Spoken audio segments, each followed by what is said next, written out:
This is Michael Cross here, and welcome to my YouTube channel, where we are going to discuss lots of issues dealing with such things as psychology, society, and even manipulation. I know that sounds rather psychopathic, but you know what? We're going to also deal with psychopaths as time goes on. So anyway, since I'm resuming my channel, it would be very much appreciated if you could hit subscribe. Also, please share my videos. I'm not sponsored by some big corporation or something like that.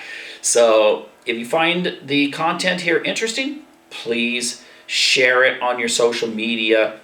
And well, let's go ahead and proceed.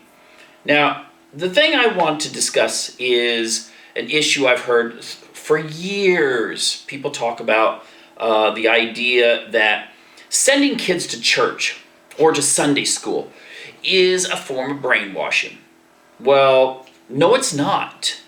It can be what's known as social conditioning theory, and I'm going to explain how that works, and then show how everything in society falls into social conditioning theory. Now, brainwashing implies that a lot of coercion is used in order for someone to adopt certain ideas or actions. And I think the best illustration to that would be something like a North Korean prison camp. But a Sunday school is not that way. But it does fall under, like I said, social conditioning theory. Now, social conditioning theory says that everything in society is based on our learning. Now, since we have to assume that you have to learn from somewhere, I mean, if you drop two people in the jungle as children and they had to raise themselves, well, they would be free of any of this.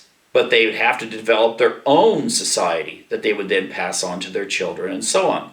Now, our society has gone on for thousands of years, and a lot of institutions have developed that have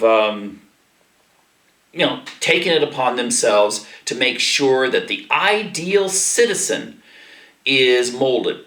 Now, of course, every society on earth has a different idea of what an ideal citizen is. But let's just take a look at what we see in Western society, where it's at.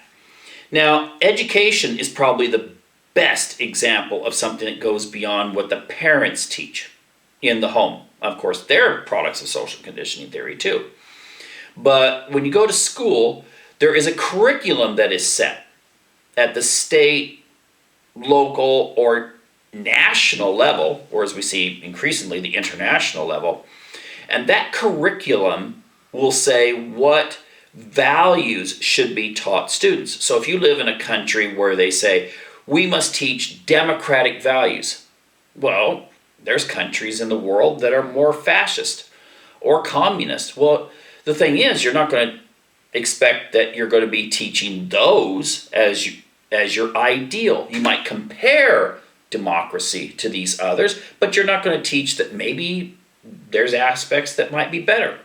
That's just part of the educational curriculum, and they're going to teach all sorts of values. Now, those could conflict with the parents, okay? And that's something we have to keep in mind. And we're seeing a lot of controversy about that in the United States, Western Europe, England, there's a lot of controversy over what the parents have taught versus what the schools have taught and which the kids should adopt. But just leave it that education is all about conditioning the ideal citizen of a country. Now, second, we have entertainment. And you're going, well, no, entertainment, that's not conditioning. That's just fun. We go and we watch movies with all kinds of adventure or romance or something like that. But yet there is a set of values that go into this. And when I have taught psychology for decades, I've surprised students when I've mentioned to them that, for instance, in the United States, the Pentagon and intelligence agencies are involved in and have been involved in since World War II the development of movies, where they will use their influence to make sure the movies present a certain value to its audience. And we'll deal with this in more detail later. But, it's there.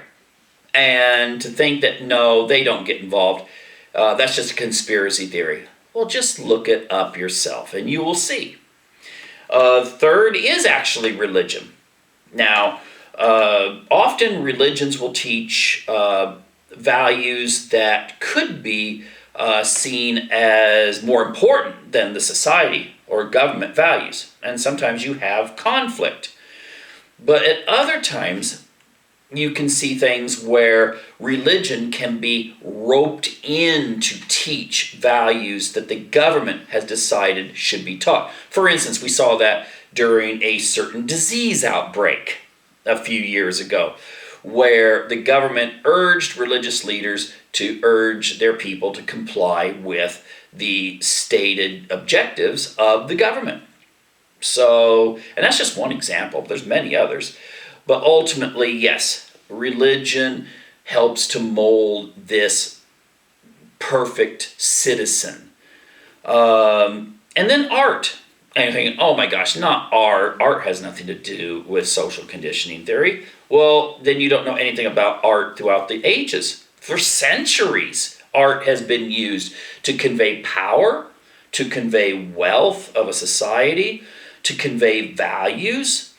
George Orwell, the writer of 1984 and Animal Farm, if you've never read those or watched the movies based on those, you really ought to do that, said that all art is propaganda. There is a message behind all art. And did you know that intelligence agencies were the ones that were involved in promoting what's been called modern art since the 60s? The idea was that you would counter Soviet realism in their art with such freedom to just explore all sorts of things. So basically, if you have a picture of a pigeon going to the bathroom or something, or a statue of it, then you can call that art. Well, this was, many people look at this and they go, this is crazy. I mean, who did this? But it was promoted by the government in order to show that society in the West was free and open to any and all expression. So basically, the next time you hear someone say that Sunday school and church and stuff is brainwashing and all this kind of stuff, you know that's bunk. It's not true. But you also know that, according to social conditioning theory, that, as Orwell said, all art is propaganda, and the propaganda is designed to get you to behave and be a certain way. Until next time, talk to you later. Bye now.